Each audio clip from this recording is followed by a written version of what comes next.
I imagined myself as a radio presenter, but we were living in the middle of nowhere among farms 20 kilometers to the closest town. So I grabbed an old cassette recorder from my mum, and I then made my announcements and had my talks. And then I would announce the song We All Stand Together by Paul McCartney because I love the Boom Boom Boom Paria. The only problem is I just didn't have the song, so I had to sing that part as well. And then I'm back as a presenter on my own radio show. Thinking back, that was part of the creative process, the crafting of who I am and working in the creative industry right now. A large part of the forming years of being a storyteller today. Today we are talking about those growing up years and how that forms you as a storyteller.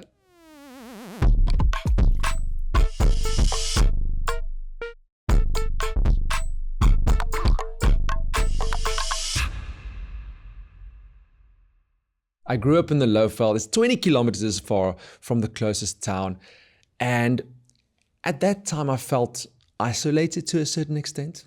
I wanted to be close to my friends in town. Every time I get to school, they would talk about the latest show they watched on television. They would talk about similar things that they experienced. That I was just there for school and I drove back to home. And that said, when I got to home, it was separately playtime. I played with my brother. I played with my sister. We had trees there. I did wheelies with my BMX, drove downstairs on the large churchyard. We built little houses for our dinosaurs out of cardboard. I even crafted little clothes for them with a needle to make sure they are well suited for playing. It was a big series of discovery, of climbing trees, and interactivity and growth of imagination that even though I felt I was missing out on one place, unbeknownst to me, all these lack of maybe watching television the whole time and rather focusing on imagination and play was a vital part of brain development and making sure that the storytelling in my mind was being crafted and honed every day. I mean, filmmaking wasn't even a thought for me until my father in grade 10 brought home a video camera. Now I'm talking video tape camera, but luckily that weekend, the store where my father purchased that camera had like a capture card and you could digitize all the content from that tape. And then there was an editing package as well. Oh my days. I could finally edit the content that I was filming. And I was working on specific effects and trying to match cut things and trying to do new things. Now, out of necessity, my brother and my sister, and even sometimes my mom and dad had to be actors in whatever plan I had. I got my friends from school to help me being actors and try new effects, adding sound effects that I grabbed from somewhere.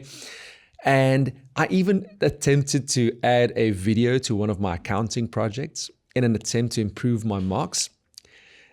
Needless to say, that didn't help. Until this day, it was very important for us to get a professional accounting company to keep track of our books here at SA Filmworx. My father was a missionary.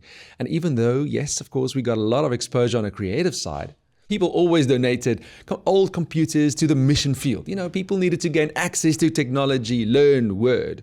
My brother and I opened these computers and learned how to rebuild them, to improve them, make them faster. Of course, we wanted to play games. That's the real reason. But in that process, we started learning how to build computers from scratch. Make no mistake, we blew some up, definitely blew some up. Mistakes were made and lessons were learned. And in that, I also learned the technical component. Working with gear every day, those technical components are so vital to understand how certain systems talk to other systems. I mean, a camera is a system, a microphone is a system. Even lights have chips in these days. We have lights here with microphones in that listen to be able to respond to certain audio components. Now, when all of that speaks together, magic can happen. But what if you infuse the technical capacity as well as the creative capacity? All of a sudden, stories come to life. Even during university, this really started to snowball, and social media started becoming an everyday life component. The demand for video grew to the extent that all social media platforms became video-first platforms. And for that reason, we now offer that creativity, the way of telling its stories, as a service. I mean, who would have thought when I grew up this would have been something? Back in that day, it was only people in the movie industry, in the TV industry, being able to make these creative decisions.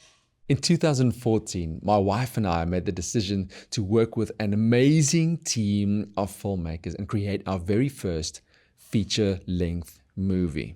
Going through the process of making an actual movie is the hardest and best way to learn how to be a filmmaker.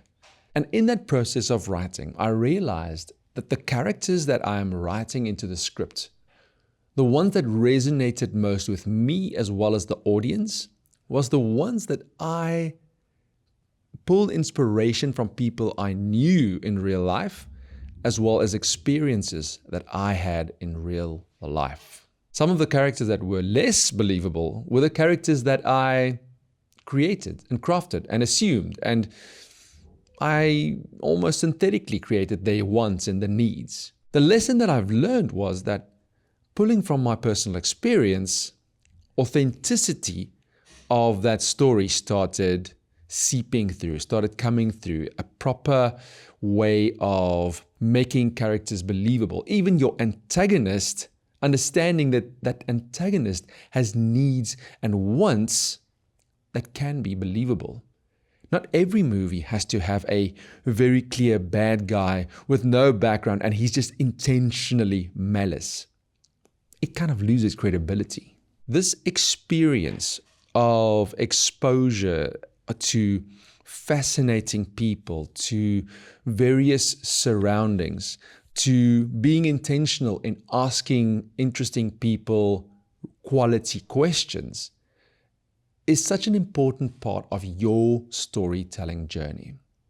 And this is right through to, even if it's a corporate promo video, a podcast series, every one of those little micro experiences of you growing into the storyteller that you are today inspires your decision-making process, which is part of your value offering.